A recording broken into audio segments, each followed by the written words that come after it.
درنو لیدونکو په سلامونو او نیکو هیلو مو هرکلی کوم. تاسو له شمشاد څخه تاوده بحثونه ګورئ. د سولې په روانه پروسه کې د طالبانو لومړی او مهم شرط دا دی چې باید له افغانستان څخه ټول بهرني ځواکونه ووځي. خو د امریکې پخواني ولسمشر بوش بیا په دې اندېښنه ښودلې او وایي چې نه باید ځواکونه ووځي. که چیرې امریکایي ځواکونه له افغانستان څخه ووځي نو په سیمه کې تشه رامنځته کیږي.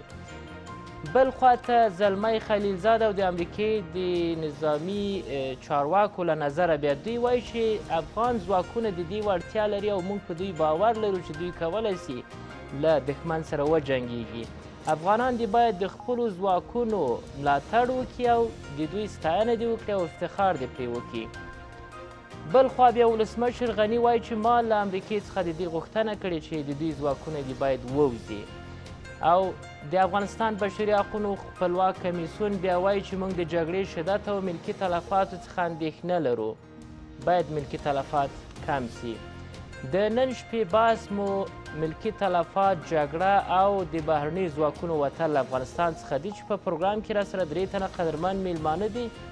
له سویډن څخه نظامي او سیاسي کارپوه ډاکټر حکمت الله حکمت، په استودیو کې 2 تنه قدرمن میلمانه د پوهنتون استاد پوهنوال اکبرجان ارزومند او د ولسي جرګې غړی عبدالرؤف شپون. تاسو ښه راغلاست وایم. خیر ولاست پروګرام ته.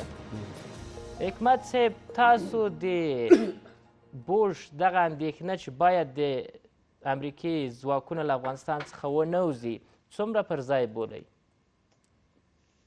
بسم الله الرحمن الرحیم. سلامونه او درنښت تاسو ته علیزی صاحب، ډېر درانه وکیل صاحب، شپون صاحب ته، ارزومند صاحب ته، ستاسو تخنیکي همکارانو او لیدونکو ته.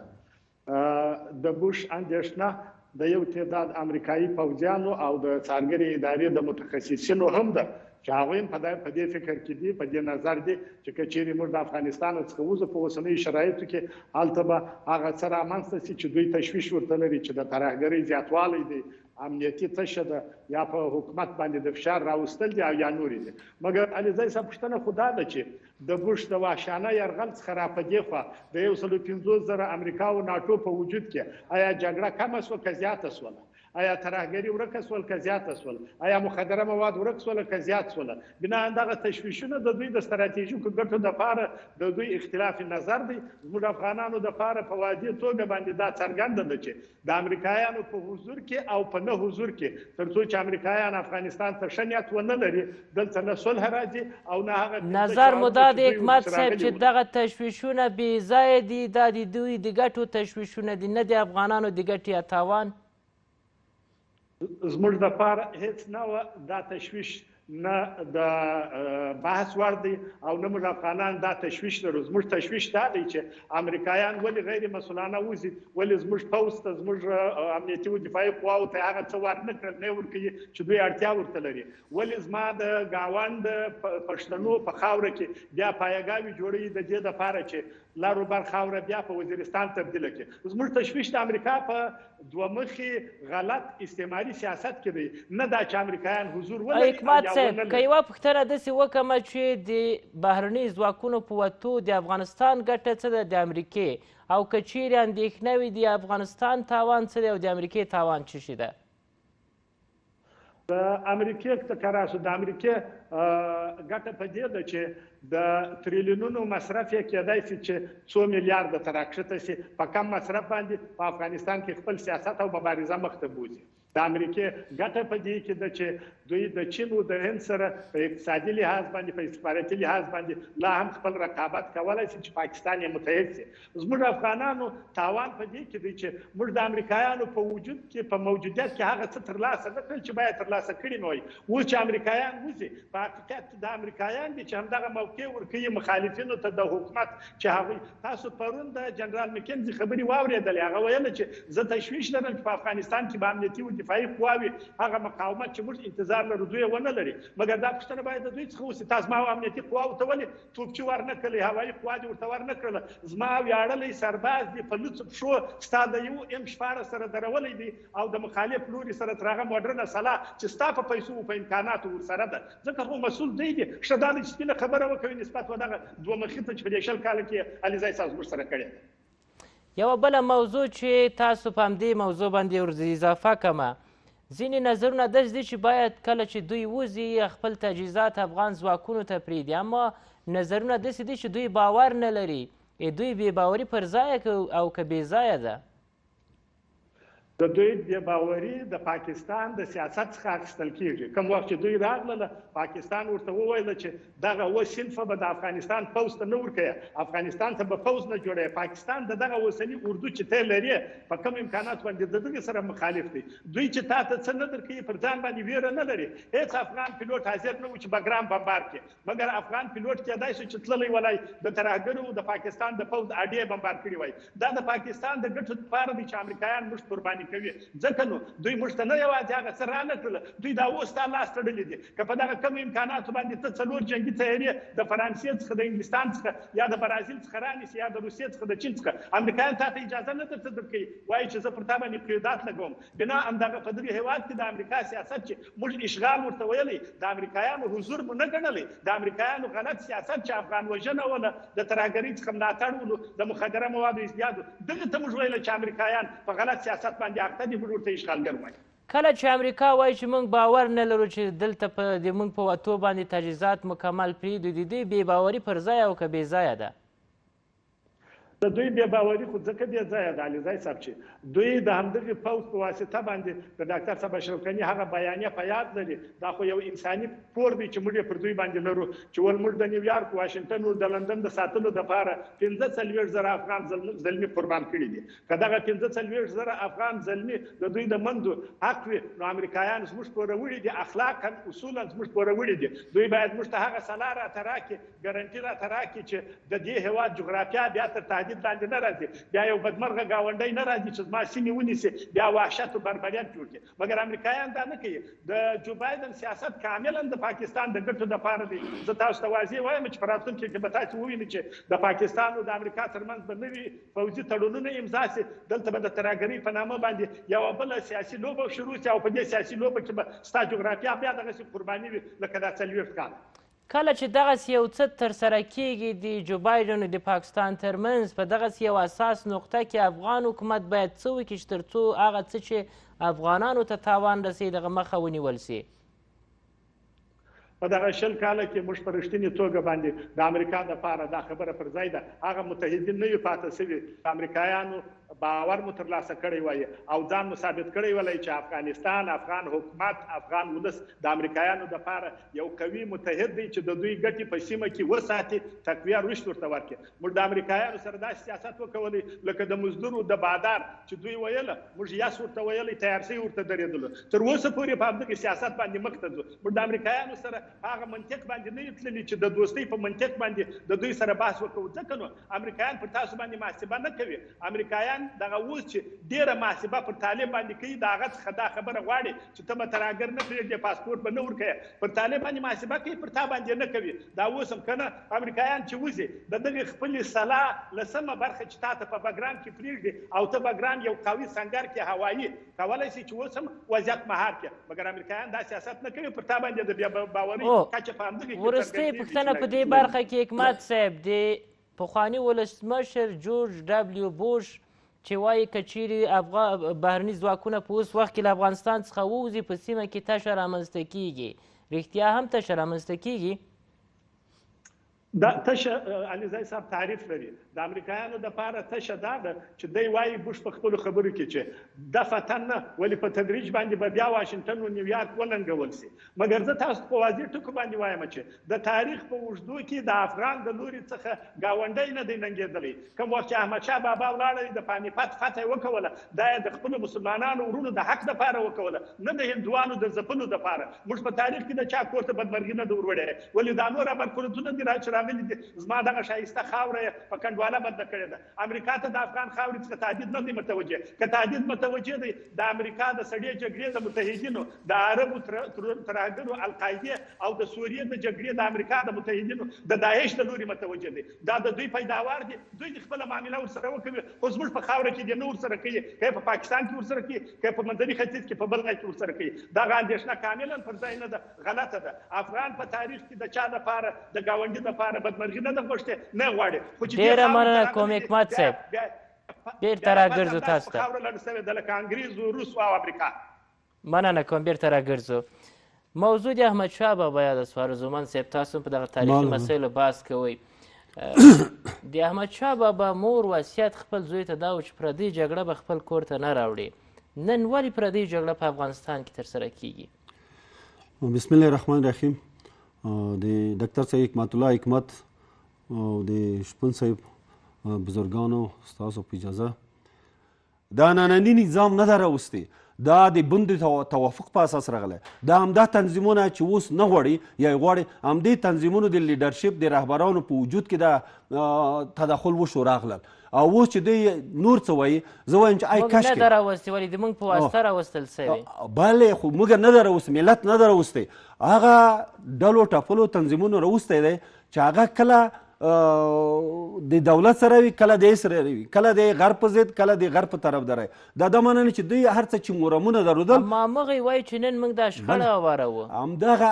ګوندونه چې راغلي دي د مورام مطابق هېڅ فعالیت نه ده کړی مورام ځای په ځای تېرې شوی دی هغه ایسته غورځولی دی دوی په ډلو کې د توفک او د جنګ سالارۍ نه کار اخیستی دی که دوی دا کار نه وای کړ دا اوس هم څو ډلې دي یو بل سره وژني حتی په داخل د ښارو کې پیکا یو نوه ساله ده چې قطعا مجاز نه ده چې په داخل د ښار کې وګرځي هغه هم چې مسؤلیت د نظامیه ونه لري ته نن په درو ښارو کې موږ ولیدل چې دا کار کېږي دولت نوره باید ترحم ونه کړي زه په دې باندې ایمان لرم چې 1,20,000 نفره د شوروي وخت کې اوس هم 1,20,000 یو پرنسیپ ګرځېدلی دی د بندې پرېکړې سره په افغانستان کې راغلل ولې دا 1,20,000 نشته اوس تقریبا 2,000 نفره پاتې دي د هغې وخت د انتقال پروسه هم خپله د اشرف غني احمدزي په واسطه ترسره شوه ټولو قطاعاتو کې بسته ټوله اردو کې نو بنان په وخت کې د ترس و بیم نه درلودو ډار یې نه درلودو او دوی په خپله اراده کار کوو اوس هم موږ وایو چې اوس د حالت نه وتلي وو په خپله اردو افتخار کوو او داخلي عوامل چې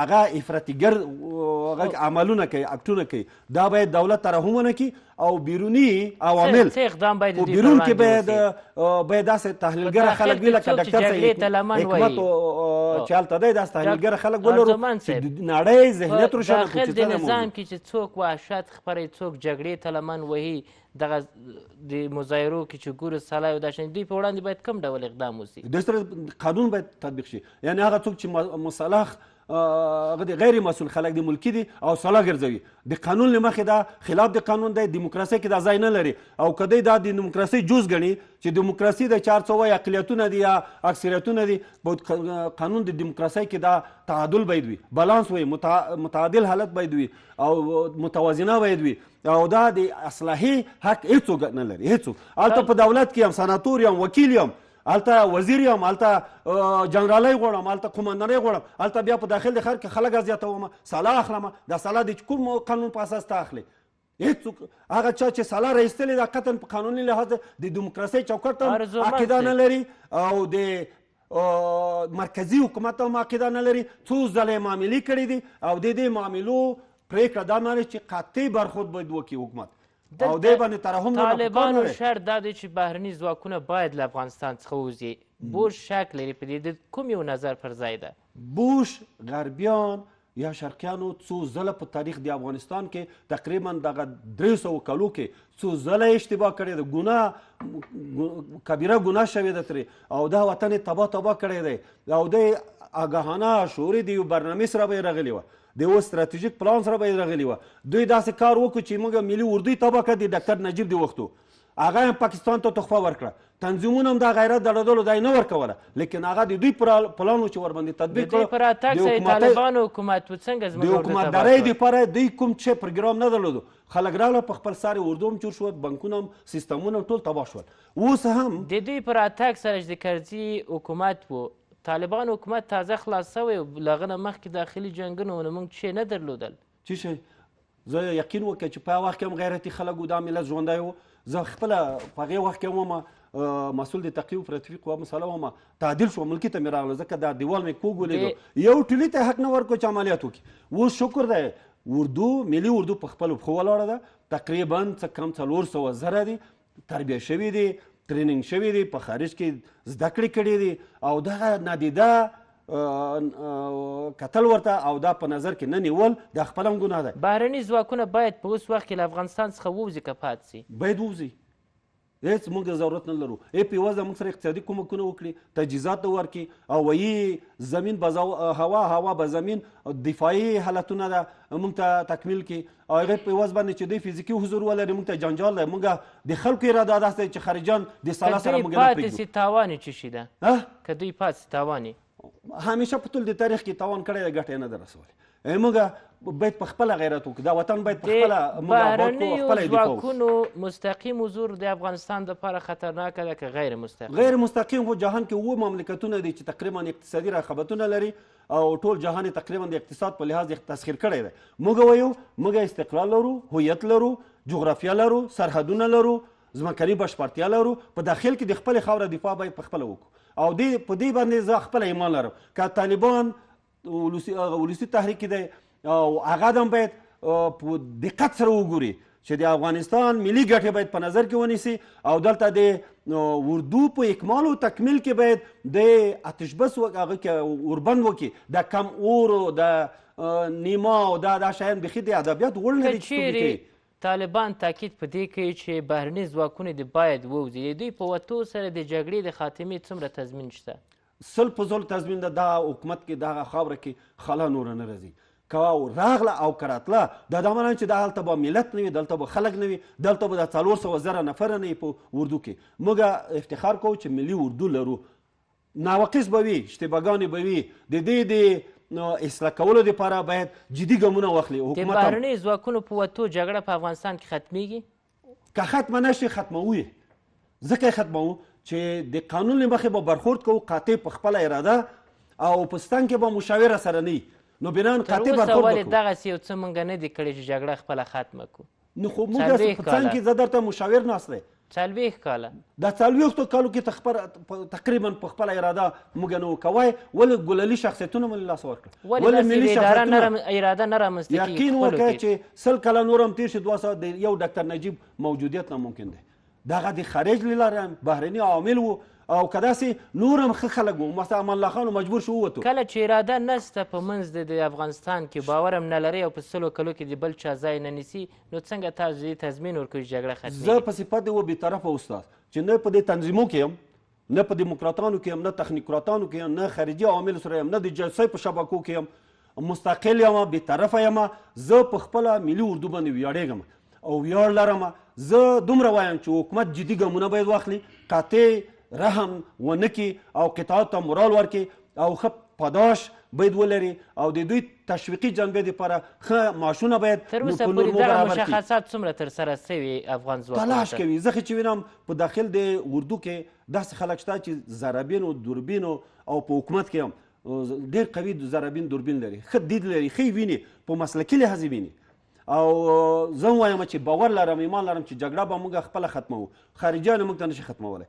خارجیان چې 100 کاله نور هم تیر کړي موږ دپاره جګړه په وطن کې نه ختمیږي. که چیرې موږ ختمولی سو څومره قاطعیت په کار دی څومره وخت کې تاسو باور دا جګړه ختمولی سو؟ ډېر په لوړه سطحه باندې احزارات، اضطراري حالات فوقالعاده او په اردو کې مسلکي کسان په هر ځای کې په ګوټ ګوټ کې چې د وطن سره مینه لري په خپل قیمت د سر قیمت باندې د دې خاورې نه دفاع کوي.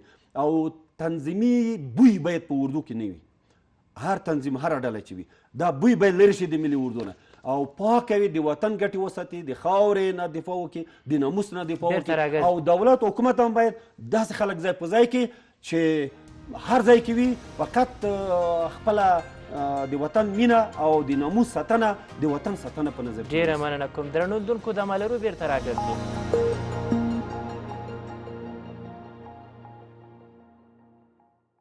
شپون صاحب ستاسو نظر د بهرني ځواکونو په وتو باندې څه ده؟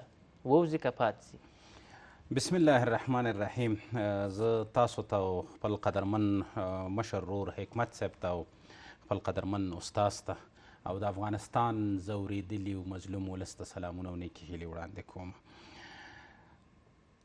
یوه خبره زموږ دریځ خو معلوم دی چې د افغانستان وضعیت دې حالت ته را رسېدلی چې تحلیلګر هېڅ تحلیل نشي کولی چې یو ساعت پس به څه پېښېږي.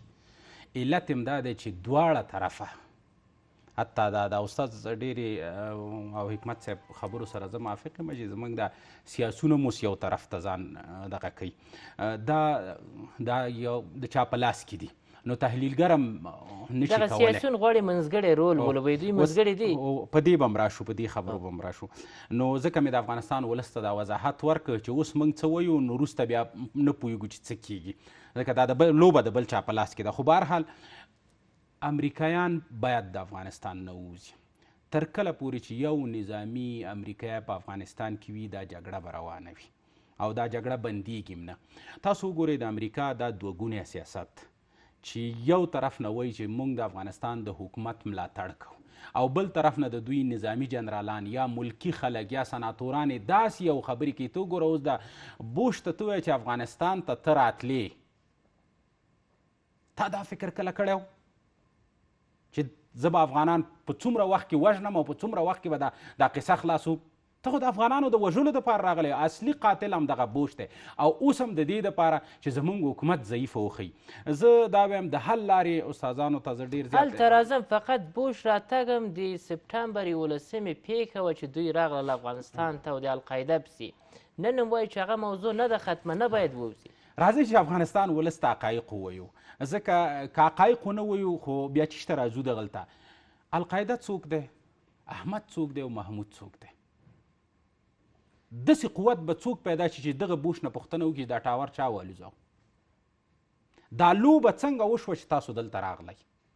دا یوه لوبه ده. دا چیرته چې مسلمانان وي امریکایان به هلته مداخله کوي. تاسو وګورئ په دې نړۍ کې وګورئ چې په کوم ځای کې د مسلمان په نامه کس وي هلته به اور بل وي. ولې مسلمان دا چانس یا زمینه مسایل چې مداخله وسي؟ اوس هم دغه خبرې ته راځو. دلته خو موږ خرڅ شوي خلک ډېر لرو.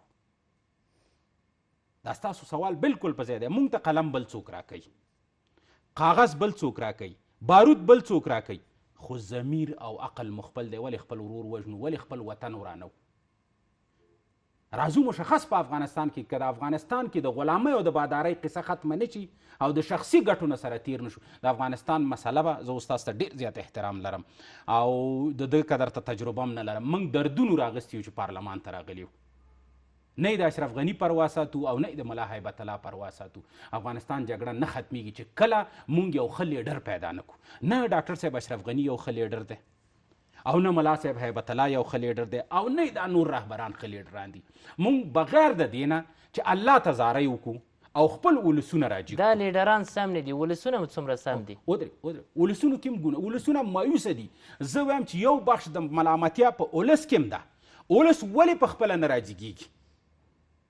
د خپلو حقوقو دپاره کیدای شي دې بحث نه وروسته دا بعضې ځوانان په ما انتقاد وکړي. یو عادي ځوان د خپلې مقررۍ دپاره ډېرې چغې وایي، حتی په فیسبوک کې هم پوسټ کوي، خو د یو ملي پاڅون دپاره یو ځوان هم حرکت ونه که، یو مدني فعال هم حرکت ونه که، یو سپینګیري، یو ملا امام.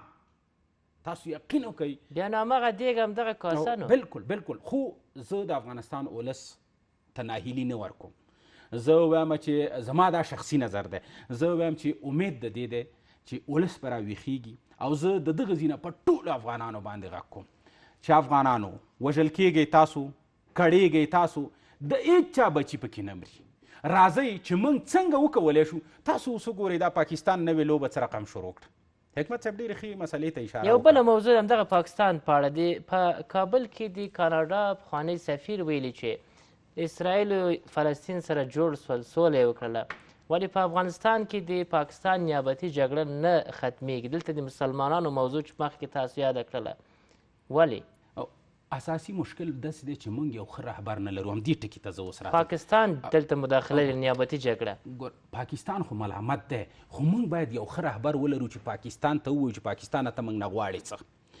نور هغه وخت را رسېدلی زړګیه چې موږ هغه حقایق وایو. پاکستان ته وایو د اوبو مسله ده، راځه چې سره په خبرې وکړو. پاکستان ته وایو چې ته به د ډیورن باندې لانجې کوې، خو هغه یاسې رانه نیولی دی، راځه چې خبره پرې وکړو. که ته پاکستان غواړې، زه د پاکستان خلکو ته یو غږ کوم او په حکومت باندې هم غږ کوم، که دا زموږ غږ ورته ورسیږي. زه ورته وایم چې څو مشترکات موږ او تاسو لرو. یو د ژبې مشترکات دي، یو موږ او تاسو مسلمانان یو، دویم خپلوان شریکان یو، همسایګان یو. ته آخر غواړې څه؟ ته دې دا طرحه د افغانستان ولس ته وړاندې کړه چې زه که ته دا غواړې چې موږ مستعمره کړي، بیا در سره نه خلو. بیا به الله موږ ته یو داود خان راکړي، بیا به الله موږ ته یو احمدشاه بابا راکړي. ومې وهه چې څومره مې وهي، خو دومره مې ووهه چې په ځان دې بیا زړه کېږي. یو وخت به تاریخ دا ثابته کړې ده. خو راځم دې خپلو خلکو ته چې ولې زموږ خپل خلک ته وګوره په دې کابل کې موږ ولې سره خپلو کې سره نه کینو. اوس که چاته یو شی لږ ورکړي بس خوشحاله دی درنه، او که څه شی ور نه کړي بس خفه دی درنه. دغه داخلي لوري څومره د جګړې د شدت لامل ګرځېدلې؟ زه وایم چې د 50% نه زیات همدغه لامل دی. مونږ که خپلو کې سره په اتفاق یو. استاد ډېره ښه خبره وکړه. زه په همدې امنیتي کمیسیون کې یم. ته یقین وکړه چې سرباز ما ته زنګ وی او ما ته وایي چې یوه مرمۍ مې پاتې د دې وطن نه دفاع کو. خو ولې دا دفاع کاشکې د دې یهودو نصاراو سره وی. دا دفاع خو زما د خپل ورور سره ده که نه. که په دې یوه مرمۍ زما اپلو کس وژل کېږي هم زما ورور دی او دې پلو خو خپل د سترګو تور دی. خو دا همدغه اردو دغه زموږ سیاسون دلته راغلي دي په دې ښار کې څه رقم ګرځي. دوی په لوکسو موټرو کې ګرځي، په لوکسو قصرونو کې ګرځي. بیا هم د دې نظام وایي مجبوریت ده چې ګرځو، که نه موږ نه غواړو باډیګارد دغه لوکس موټر نه. راشه لاس ورکه او په اتفاق شه او ته د دې شخصي ګټو نه تېر شه. ته وګوره چې دا وطن جوړیږي که نه جوړیږي. زه رئیس صاحب جمهور ته زمونږ غږ څوک نه رسوي که نه. زه رئیس صاحب جمهور ته یوه خبره کومه، همدا اوس یې اوري وایي که یوه خبره ورته کوم چې رئیس صاحب جمهوره ته هغه خلک وغواړه چې تا ته نظر درکړي او بېطرفه خلک چې ته دې رهبرانو سره څه کوې. دا بې ځایه مصارفو نه تېر شه. زه یې ښکاره ورته یم ته یو فنډ راوباسه دې رهبرانو ته یې جب کې کېږده. که دوی خوله وخوځوله دا د شپون خوله په څپېړه ووهه. دا ټول د معاملو جنګ دی، دا ټول د دغه خلکو جنګ دی. او بل دې رهبران او دې هغه خلکو ته وایه چې د امنیت ملي سره ټول اسناد دي ولې نه افشا کوي د افغانستان ولس ته چې پلانکي د پلانکي سفارت سره لار لري، پلانکي د پلانکي ملک سره لار لري. کله چې دغه لارې ختمې نشي او موږ سوچه افغانان نشو د افغانستان جګړه نه حلیږي. خو دردمن پکې ولس دی او ولس باید راجیګ شي. ولس باندې زه ټول ولس باندې غږ کوم چې نه یې ولاکه امریکا درته دا سوله راولي او نه یې ولاکه اروپا درته راولي، نه یې ولاکه پاکستان درته راولي. ولس راجیګ چې او پاکستان ته هم جرګه ورولېږه چې ما سره څه کوې، طالب ته یې ورولېږه او د خپل حکومت ته یې ورولېږه چې تا څه شروع کړي. کوم ولس؟ هغه ولس چې له یوې خوا دوی ته د عدالت چیغې د مشر لخوا ویل کېږي، له بلې خوا د امتیاز خبره خپل اولاد ته رسېږي، امتیاز خپل اولاد ته ورکوي، بیا هم همدغه ولس پسې روان ده. نو مشکلات داسې دي چې په همدغه کې مونږ هم ګنګ سیو. خو ولې مونږ څه وکړو؟ ولس چې راجیګ نه کړي. هغه اصلي ولس زه هغه خلکو ته وایم چې هغه تا د دې وس نه لري چې جنریټر ته تیل واچي. موږ خو برق نه لرو، هسې په اطرافو کې چې دا ستاسو برنامه مو ګوري. دا ولس نه دی. تاسو وګورئ راډیو کې اوري. ګوره همدغه رهبران چې ته وګوري دا ټول د سر نه تر پایه پورې ته حساب کړه دا 15,000 کسه نه دي او دا هم په پیسو راټول کړي دي. راځئ چې یو منظمه نشته په دې حکومت کې هم داسې خلک نشته دی. خفه کېږو به سره نه، ځکه موږ آزاد مستقل خلک یو. که په حکومت کې داسې خلک وی هغه با تجربه خلک باید دوی راولي. په امنیتي سکتور کې هم ځای په ځای کې موږ ته هم جنګ راته غاړې دی، هم سوله راته غاړې ده. د سولې دپاره قومي خلکو علماو نه کار واخلئ چې څنګه وکولی شو بیرته راګرځو. ډېره مننه شپون صاحب. ډاکټر صاحب راځو د ملکي تلفاتو موضوع ته. ملکي تلفات بشري حقونه وایي چې نور د زغملو نه دی. ولې د جګړې ډیری برخه زیان ملکي تلفات یا ملکي خلک ګوري؟ علیزی صاحب خوښ په دې یم چې د دغه یوې درنې رسالۍ لکه شمشاد، د دغه یوې معتبرې خپرونې لکه د سودو بحثونو په بحث کې زما دواړه عزیزان نن خپل بحث د خدای د رضا او د دغه ولس د صفا دپاره کوي. زه هم د ارزومند صاحب هم د شپون صاحب کور ودانۍ ځکه وایم چې که چیرې بحثونه پر دغه محور باندې وي یا به دغه د جګړې دوه لوري خپلو غلطیو ته متوجه سي، ورور به ورور نه وژني. کېدای سي دا یو وخت په بر کې ونیسي. ولې ستاسو خبرې بې تاثیره نه دي؟ ستاسو خبرې په څو ژبو اړول کېږي. د نړۍ ډېر استخبارات یې اوري چې افغانان څه وایي. زه ورته شاباس وایم او د درناوي سر ورته ټیټوم. هیله ده چې په راتلونکي کې هم زموږ هغه افغانان چې بحثونو ته راځي د چا صفت نه کوي. صفت یو د خدای سره ښه دی ځکه چې هغه لا یزال دی، هغه احد دی. نور دغه چا سره چې ورور وجني د هغه صفت په کار نه دی، بلکې نیوکه سالمه نیوکه په کار ده ورسره. تاسو د ملکي تلفاتو خبره وکړل. په ملکي تلفاتو کې کوم وخت چې جګړه کلاسیکه نه وي، جګړه استخباراتي وي او د جګړې اهداف د مقابل لوري بدنامه کول او په بدنامي باندې د هغه پرځول وي، بیا په هغه کې ملکي تلفات قصدي او غیر قصدي صورت نیسي تر ډیره پورې. دا ځکه چې ته غواړې مقابل لوري داسې وښیې چې دا د بشر د حقوقو ناقص دی، دا د جګړې اصول په نظر کې نه نیسي، دی ناوړی دی او زه وله یم. مګر حقیقت خو دا دی چې د دواړو لورو څخه ملکي تلفات شته دي. د اختر په اوله ورځ باندې د کندهار په 2 ولسوالیو کې ماینونو انفجار وکړ، 2 نفره 3 تنکي ماشومان شهیدان شو. دا ماینونه د طالبانو په لاس باندې ښوول شوي ولو. په یو بل سیمه کې حکومت ورغلی هوانونه یې وویشتله، د یو کور 9 نفره په هلمند کې شهیدان کړل چې په هغه کې مېرمنې او ماشومان سپین ږیري ولو. دا خو حکومت دی چې دا کار کوي. بناء د ملکي تلفاتو موضوع په 2 دلیله باندې موږ د اوس لپاره ډېره ځکه جدي ګڼو چې یو خو حتی زموږ اردو چې تحصیل لري، تعلیم او تربیه لري، هغوی ته هم تاسو ورسې پوښتنه ځینې وکوئ چې تاسو د ژنیو د کانوانسیون هغه موارد چې د ملکي وګړو د ژوند د ساتلو او یا د اسیرانو سره د برخورد په هکله باندې دی، هغه څه وایي؟ طالب خو یو کلیوال هلک دی، هغه خو په دې نامه باندې چې جهاد دی، ټول هر څه چې د مخ ته راځي هغه کفر دی. په دغسې یو وضعیت کې حکمت صاحب طالب نه دی ملامت، حکومت ملامت یا ځواکونه، ځکه چې دوی پیږي او هغوی نه پیږي. خبره په دې کې ده علیزی صاحب چې دغه دواړه لوري باید پوه سي، د هغه چا د لوري څخه چې دوی ته د جګړې دستور ورکوي. حکومت یو نظام دی، د وزیر دفاع لري، سراله قمندان لري، د بشري حقوقو سازمانونه لري. مګر بیرته راځم هغه اولې خبرې ته چې زموږ هر څه بهرني دي. زه نن دا خبره په زغرده باندې کوم، بې له تعصبه کوم. د کوم وخت چې د بشر د حقوقو سازمان جوړ شوی دی، دا د شیعه ډلې د وحدت ډلې د ایران د ماویستو ډلو په طرفداري باندې ورکړی دی. یارې سیما سمر ولا اوس یو بله انجلۍ ده، دا د بشر د حقوقو سازمان نه دی، دا د یو قومي تعصب یو ادرس دی چې د ټولو افغانانو په ضد باندې کارول کېږي. اول باید د بشر د حقوقو دپاره د څېړنې یو مرکز او ادرس رامنځته شي چې په دې طرفۍ سره دواړو لورو ته ګوته ونیسي چې ولې طالب بدمرغه ته خلک وژني، ولې حکومت ته خلک مدرسې بمباروي، تر څو چې ته داسې ادرس ونه لرې. دغه اوسني ادرسونه چې دي دا خپله د جګړې تر اوسه پورې بشري حقونو کمیسیون خپل مسؤلیت نه دی ترسره کړی د ملکي تلفاتو په غږ یا د دوی په غږ اوچتولو کې. نه یوازې چې دا کار یې نه دی کړی، د جګړې پر اور باندې یې تیل اچولي دي. په دوی کې داسې افراد او اشخاص ته دي چې د هغو ښاغلو ملګري او 2 نسل دی یې وخت کې په کابل کې د خلکو په سرونو کې میخونه وهل. دا دوی نه هېروي. دا خو د امریکا سیاست دی چې راسي په یو ځای کې یو څه جوړ کړي، موږ ته نه ورته ورکړي. اول خو دا د بشر د حقوقو سازمان ته زه جنیوا ته 4 واره په سفر باندې ورته ورغلی یم، ګډون مې کړی د دوی په غونډو کې. تاسو باور وکړئ چې دوی سیاسي سمپاتۍ لري د ځینو خلکو سره، د ځینو سره بیا انټیپاتۍ لري. بنان ویلی شو چې د ملکي تلفاتو خبره باید د افغان حکومت په اجنډا کې په لومړي سر او د طالبانو په جګړهیي سیاست کې په بل سر کې وي. که نه وي موږ څه کولی شو علیزی صاحب؟ موږ دا کولی شو چې موږ همدغسې سیاست وکړو چې د طالب د ملکي تلفاتو ته ګوته ورته ونیسو، په ګوته په نیوکه باندې وکړو چې په آینده کې دا کار ونه کوي. حکومت چې څه کوي په ورته شکل باندې برخورد ورسره وکړو. او که موږ دفاع کوو د یو لوري څخه بل لوري ناغېړۍ ته رابولو، بیا دا معنا لري چې موږ خپله د ملکي تلفاتو د سیاست تر شا ولاړ یو لوري.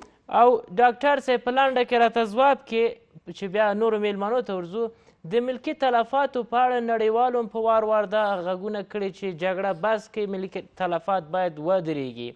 اوس بشري حقونه هم دا غږونه چې جدي اقدام نه وي څومره ګټه کوي؟ علیزی صاحب اجازه به راته راکوئ، زما د خپلو یاداشتونو څخه د یو یاداشت په 2014 کال کې ما اخیستی دی چې یو سپین ږیری د روزګان ولایت د چارچینو د ولایت راغلی او اعصاب یې د لاسه ورکړي وو. پوښتنه مې وکوله، وراره یې قصه راته وکړه، ویل یې چې د نن څخه 1 کال مخکې امریکایانو د ده پر کور باندې چاپه ووهله، د ده ځوان زوی د حویلي په مخ کې ورته شهید کړی. د ده کوچنی لمسی چې د 7 کالو دی، هغه کوم وخت د کور کې بیا د ویني مافي د دوی سپی په مرمۍ باندې ولې دغه ماشوم د سپي سره ډېره مینه لري، ورځغلي چې دا سپی وژغوري. دا ماشوم یو امریکایي وحشتګر په لغته باندې وي، د دیواله سره سر لګېږي، پس له 2 ورځې کوما حالت څخه دا ماشوم وژل کېږي. 2 ساعته دوی په خپل کور کې تړلي ولو. وساته. ښځې هم لاسونه ورتړلي وو، د نارینهو هم لاسونه ورتړلي وو. پس له دې څخه چې 3 نفره په کور کې شهیدان سولو، دغه وساته وحشت تېر سولو، دې سړي د اعصابو کنټرول د لاس ورکړي. آیا امریکا د بشر د حقوقو مدافع ده؟ د بشر حقوق په خپل امریکا کې مراعات کړي دي. د بشر د حقوقو اصلي ناقص ابرقدرتونه دي، چین دی، روس دی، امریکا ده، انګلیس دی، فرانسه ده چې د امنیت شورا دایمي غړي دي. د جګړې دغه دوه لوري دي. تر ټولو لوی په سیمه کې د بشر د حقوقو ناقص د پاکستان پوځ دی. 4,000 پښتانه په وزیرستان کې یوازې ورک دي او یا شهیدان شوي دي. د پاکستان پوځ کړي دي، د امریکا په امکاناتو کړي دي. دروغ دي نه وایي د بشر د حقوقو تر نامه لاندې دي، سیاستونه نه چرخي. یوازې د فیدرال کاسترو پر ضد باندې د امریکا CIA 53 کودتاګانې سازماندهي کړلې. آیا همدا د بشر حقوق دي؟ بناء تر څو چې نړۍ همهغه د امریکا د ډېر لوی فیلسوف نوام چمسکي په حساب باندې تر څو چې د نړۍ د ځنګل په قانون باندې مخ ته ځي، امریکا یو وحشي زمری وي او نور ولسونه خوري، مزدور حکومتونه جوړوي. زموږ حال به داسې لکه نن چې لرو، د فلسطین حال به داسې لکه پرون چې درلودلی. تر څو چې دغه مزدور حکومتونه لرې نشي، ولسونه بیداره نشي، راویښ نشي، خپل سرنوشت ډېره مننه ډاکټر صاحب، همدغه غیر عادلانه وخت پای ته رسېږي. ډېره مننه کوم تاسو نه. ارزومند صاحب، ولسمشر غني وایي چې ما خپله له امریکې نه وغوښتل چې ځواکونه باید ووځي، ولې د امنیت شورا مشاور حمدالله موحب وایي چې زه اندېښنه لرم نه باید دوی په اوس وخت کې وتلي وای. ولسمشر په دې ارتباط باندې البته زما په نظر باندې، زما په دید باندې، چون دا د اردو کلي سرقماندان په خپله دی دی، او بل د صلح د لارې نقشه هم یو کتاب دی چې د لیکلی په کې ټول مسایل وضع شوي دي چې موږ خپل سیستمونه څه قسم جوړوی شو، اقتصادي اصول څه قسم عملي کوی شو، اردو څنګه اکمالولی شو. ولې تر اوسه بعضې اشد محرم مسایل دي چې هغه متاسفانه د هغې افشا کول ښه نه دي. هغه د امنیتي ارګانونو په دید او د هغې په ضرابینو په دوربین سره راټول شوي دي.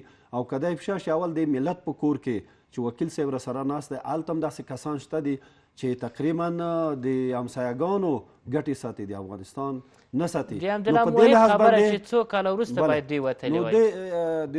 راځم، نو د دې افشا کول په یوازې دی چې ګټه ورسوي، نقص رسوي. یو او بل دا چې د دوی وتله قوتونه باید ووځي. مشاور د امنیت هم په داسې یو پالیسي کې قرار لري چې باید په ښکلو الفاظو، په ادبي الفاظو باندې دا موضوع بیان کړي، او دا بیان کړی دی، مسؤلیت یې رفع کړی دی. ویلي دي چې موږ د وطن نه دفاع کوی شو. ملي اردو اوس د دې توان لري چې باید دفاع وکړو. تنها په اقتصادي لحاظ باندې د اکمال او د تجهیز په حساب باندې موږ سره باید نړۍ باید کومکونه وکړي او دې کومکونو ته باید ادامه ورکړي. نو زه وایم چې په حکومت کې دید شته او د دې ښه دید په اساس باندې کار کوي، لیکن بعضې ډلې دي چې هغوی ته نشي کولی چې ټول شیان ورته یو شا کې ورته وښیي. خبرو په اړه تاسو نه لرئ، دواړه پر ځای دي او دلایل درست دي؟ تقریبا د لایحې په اساس باندې، د استقامت په اساس باندې چې کارونه هغه د خپل حده پورې دي. نو پالیسي هم داسې دی چې یو څوک به تیز دي، یو څوک به په بین المللي لحاظ باندې په پالیسۍ کې باید ټول را داخل کې او وی څیړي بیان کې. زه دا کتاب ډېر ساده کتاب هم لیکل شوی دی، خو زه یقین وکړم درته وایم چې په د افغانستان کې هېڅ پرابلم پکې نه ده پاتې، ټول بیان شوي دي، د ولسمشر لخوا نه لیکل شوی دی. او په دې باندې حتی بعضو ارګانونو ادارو کې سیمینارونه هم ډېر شوي دي. راغلو دې ته چې منیب صاحب وایي، منیب صاحب هم ښه صحیح هغه لري، دید لري، دا چې اوس په داسې حالت کې دی چې یو طرف قوتونه، بین المللي قوتونه وځي، بلې طرف موږ ځان جوړوو چې په خپله ټینګه دفاع وکړو. نو په دې لحاظ باندې ما 3 دقیقې ورسره لیدلي، زیات هم نه، لیکن زه دا دومره ویلی شم چې مسلکي سړی دی او کولی شي چې دا په ټولنیز ژوند کې ملي اردو د اکمال حالته سوق اداره کړي. ولې دومره خبره ده چې په دې مقطع زماني کې باید موږ داخلي د لستوڼي مار لرې کړو. هغه مار چې اژدها غوندې کله شاته رقص کوي، کله مخته رقص کوي، یعنې د آلت موسیقي او دا په کومه کچه ده دغه مار چې څومره زیان رسولی سي او د دې جګړې څومره لامل دی؟ که بېرحمه عمل په وکړي حکومت، هېڅ زیان نشي رسوی. دا اوس هم چې بعضې تلفات دي، حقوق بشر یادوو یا بین المللي ټولنې یادوو یا اردو کې یا د دولت لخوا نه یا د طالب لخوا نه، زه درته که کوردینات درست وي، کوردینات یا هوایي یا زمینی، او دا کوردینات توپوګرافي باندې څوک کار کوي، کومه اداره کار کوي ته جدي توجه وشي انشاءالله دا تلفات د ملکي تلفاتو اصلي ملامت څوک که دی؟ بینالمللي قوتونه نه وي خارجي قوتونه نه وي دا کوردیناتونه هم توپوګرافي هم سمیږي او تلفات هم کمیږي. ملکي تلفاتو په برخه کې ګرم څوک دی، حکومت که طالب؟ اوس خو حکومت اردو متاسفانه عوارض هر څوک دی په ټول د تاریخ کې ټوله نړۍ لري. اوس ګورئ تاسو وویل یو اشاره وکړه ښه شي بېرته ماته په یاد راغله. تاسو وویلې چې 11 د سنتیابر باندې داسې واقعه وشوله هغې وسیله شو دلته را او واقعه ما سره نه ده شوې حیات آباد کې شوې ده پاکستان کې شوې ده او مشر د امریکې مشر وویلې چې که چیرې دا نه وه نو موږ به افغانستان نه وتله کونړ به بیخي اور اخیسته د ځمکې له مخ نه به ایخوا په بل مخه اوښته نه خیر هغه تقریبا څو کیلومتره مسافه ده د حیات آباد نه تر کونړه پورې. یعنې یو ولسمشر چې د نړۍ په سطح باندې هر څه بامسؤلیته کوي حتی داسې ملک نشته چې دوی به تاثیرات ونه لري هلته یا فزیکي یا اقتصادي یا سیاسي او یا هم مصنوعي ډول چې ډلې ورداخل کړي. نو زه وایم چې چې دومره غلطي کوي زموږ اردو خو د 18-19 کلو کې د اکمال حالت ته رسیږي نو موږ خو اشتباهګانې لرو دا اشتباهګانې باید جبران کړو تکرار یې نه کړو. مقابل لوري څومره دغه اشتباه لري چې طالبان مقابله متاسفانه زه درته وایم چې 100% زه وایم خارجي بهراني عوامل موږ دې حالت ته رسولي هغوی ته هم په ټینګه وایم چې واقعا د افغانستان د خلکو په جمع کې ځان نیسئ تلفات ملکي ته مه ورکوئ او دا وربند وکئ په خپله جوړ شئ جرګې ته راشئ د افغانستان په آینده کې ټولنیز ژوند کې رقابتونه په اقتصاد کې سیاست کې کلتور او فرهنګ کې هغه وکئ رقابتونه دا ډېره ښه لاره ده دا د اخلاص لاره ده. شپون صاحب زلمی خلیلزاد وایي چې که بهرني ځواکونه ووځي له افغانستانه بیا هم موږ په پوره توګه افغانستان څارو یعنی افغانستان یوازې نه پرېږدو دوی د څارنه څومره ځای نیسي؟ زه دا وایم چې زما دید خو ډېر واضح دی د دوی په هکله دوی چلبازه خلک دي دوی خپلې ګټې ګوري نن یوه خبره کوي سبا موږ په دوی زه خپله هېڅ یقین نه لرم چې دوی به موږ ته وفاداري او یا به طالب جان ته وفاداري. زه په دواړو طرفو غږ کوم اما ګرام څوک دی موږ ګرام یو چې ولې سل په سله په دې مخکې هم بحث وکړه چې موږ په خپله ګرام یو. زه دواړو طرفو ته وایم ډاکټر صاحب غني ته هم وایم او ملا صاحب هیبت الله ته هم وایم چې په خارجیانو باندې ملا مه تړئ لکه څنګه یې چې دغسې په دغه وخت کې افغانستان کې څومره بدبختۍ راوستي او حتی زموږ د زمامدارانو سره مشوره هم نه ده کړې. موږ یو تړون لرو او په دې به انشاءالله که ژوندي وو موږ به په تالار کې هم بحث وکړو چې دا تړون په څه معنا چا چې کړی ورسره دا تړون دې تړون ته څومره دا خلک ژمن پاتې شو طالبه نه در سره پاتې کیږي ژمن. ښه لاره یې دا ده چې موږ د افغانان سره د خبرو د لارې نه کینو او دا مسله سره خپله پاکستان سره هم حل کړو چې پاکستان موږ نه څه غواړي. طالب وایي چې که دغه تړون عملي نه سي زه جګړه کوم 20 کاله مې کړي نور هم دوام وکړم. طالب ته زه دا وایم چې طالبه چې ته جګړه کوې خو بیا موږ هم جګړې ته آماده یو په زور خو دې نه منو داسې شف نه شفتالو به یې ورته ووایو چې په زور که ته راشي طالبه دا د کابل د افغانستان د مرکز کابل وم نیسي دې مشرانو او دې زموږ د حکومت زمامدارانو سره چې دا 52 مملکتونه ووایي نه شو ساتلی تا خو مخکې هم دلته یو ځل دا ټول افغانستان نیولی خو مقاومت درته د یوې ولسوالۍ نه شروع شو څه حل شو دغسې به بیا نور ملکونه دلته خلک له موږ سره دي وایي خلک له موږ سره دي و د خدای خاطر وکړي خلک چې ستا سره دي خو راځه انتخاباتو ته راشه اوربند وکړه ډاکټر صاحب غني ته به موږ ووایو چې ته پرېږده دا سیټ پرېږده یو سرپرسته بالکل دا خپل هم دې شي ته آماده دی راشه خو اوربند وکړه انتخابات وکړه دا زما دا د شپون رای هم ستا شوه که د یوه چوکۍ د شپون چې سوله پرې راځي ته یقین وکړه زه د دې میډیا د لارې نه غږ کوم چې بالکل زما په ځای د طالب نماینده راشي په پارلمان کې زه به ورته کمپاین هم کوم زما ولس به هم همده ته رایه ورکوي خو راشه ته خو راشه په صحیح لارې نه راشه او د زور حکومتونه دې څوک نه مني افغانستان کې نور په زور حکومتونه نه مني. زه طالب ته وایم چې نه موږ برنده کیږو او نه ته برنده کیږي خو متضرر څوک دی د افغانستان مظلوم ولس متضرر دی. هغه خلک متضرر نه دي دغه پارک کې چې ناست دي چې سوله راشي دلته هم بعضې خلک داسې دي چې د دې سولې مطلق مخالف دي اوس چې سوله راشي اول زه دا بعضې خلک پرېږدم ته یې پرېږدې قرباني ما ورکړې زحمتونه ما ایستلي تکلیفونه ما ایستلي او راځې به ته زه دغه چې ټول زما دا خبرې داسې تعریف نه شي زه چې هغه خلک مهاجر دي هغوی ته ډېر احترام لرم ولې دا چې هلته پیدا شوی دی او هغه ځینې راغلی دی او دوه تابعیته دی اوس هم زما د امنیتي سکتور په وخنه برخه کې دا مقرر شوی دی. افغانستان خو دغه طرف ته هم دغه خلکو تباه که او طالبه ته ورپسې تباه کې په زور حکومتونه نشته جنگ تا سره اوس طالبه د افغانستان ولس مواجه دی ډاکټر صاحب غني به هم ځي چې زور پې راشي دا د افغانستان ولس ته ښکاره وایم او طالبه ته هم واوره دوه تابعیته چې څه دي په امنیتي سکتور کې تاسو وګورئ دا کورونه اوس هم دا ټول به ځي خو د افغانستان ولس به تا ته بیا ولاړي او ته به د ولس سره مواجه ستا مشران چیرته دي ستا مشران هم په خارج کې دي که نه لکه څنګه چې زموږ دا اوس مشران په خارج کې دي خو دا نه ستا مشران تا ته وفادار دي نه زموږ مشران موږ ته وفادار دي ولې راځه ما او تا خو ورونه یو سره که نه عذر درته کو خلک ما ته وایي چې نور د عذر کلمه د زور نه خو نه کېږي که نه په زور خو به ته صحیح ده 1 2 3 8 دا کابل به مونیشه ساتې څنګه حکومت په چا کې مخکې یو پخواني سړي بله ورځ یو کلپ دغه کړی پادیرو حکومت کې یقین وکړه چې اوس هغه وخت نه دی طالبه د افغانستان د ولس هغه ځورېدلي ولس خبره زه تا ته کوم چې راشه کښېنه یوه طرحه وړاندې که هېڅ د حکومت ته یې نه وړاندې چې ته څه غواړې او ډاکټر صاحب غني ته زموږ مشوره دا ده چې ډاکټر صاحب غني په امنیتي سکتور دی باید ضربین ډیر قوي دغه کارونه دي چې اوس روان کړي دا د خلاف د اصولو خلاف د نظامي اصولو چې دا خبره به ما ته هم نه وي ځکه زه نظامي نه یم خو په همدې کمیسیون کې هم تجربه مې داسې ده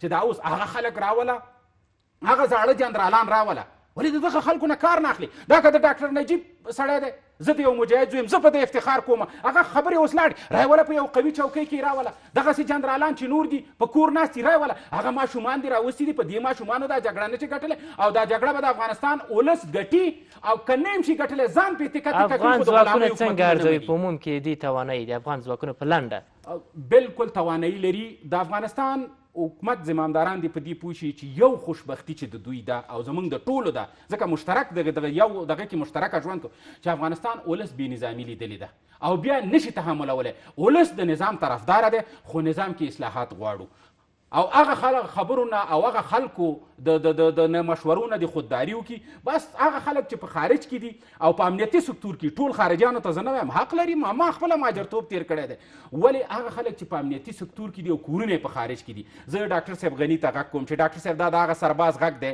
چې دوی ټلیفون نه جګوي د خدای په خاطر هغه ته ووایه چې یا د کور دلته راوړه یوه دقیقه کې به زه درته یوه خبره کوم بله ورځ د افغانستان ټول ولس دی په دې پوه شي چې بله ورځ ما ته زوی مې ویلي وایي چې پلاره زه په دې شمالي کې اوسېږم هلته پایه د برقه الوتې وه ویلې وایي چې دغه بمونه الوځي موږ یو بل ځي ته بوځه ما فکر راغی چې نه بچیه تا هم دلته ښیي چې زه مجبور شم چې ستا دپاره خو ما من راوړم دغه خلک چې په دې چوکیو کې ناست دوی بچي خو خارج کې دي ولاکه دوغومره فکر د افغانستان باندې خوږېږي زړه یې خوږېږي نه فکر کار کوي هغه خلک دې راولي چې هغه په کور ناست دي او دغه خلکو ته ووایه چې وروره محترمه وزارت حج اوقاف کې به دې مقرر کړم وزارت خارجه کې به دې مقرر کړم د امنیتي سکتور ډاکټر صاحب ډېره مننه کوم تاسو مرزمان صاحب شپون صاحب حکمت صاحب تاوده بحثونه پر همدې ځای سر ته رسېږي وخت څو ثانیې کې وایي د افغانستان خلک او دغه ملي هویت او حاکمیت استقلال به ولرو او زه دومره وایم چې باید هر هغه ډله چې د اصلاحي د میل په اساس ځان ساتي هغه د خلکو نماینده نه دی مننه کوم تاوده بحثونه پر همدې ځای سر ته رسېږي د خدای په امان له لیدلو مو مننه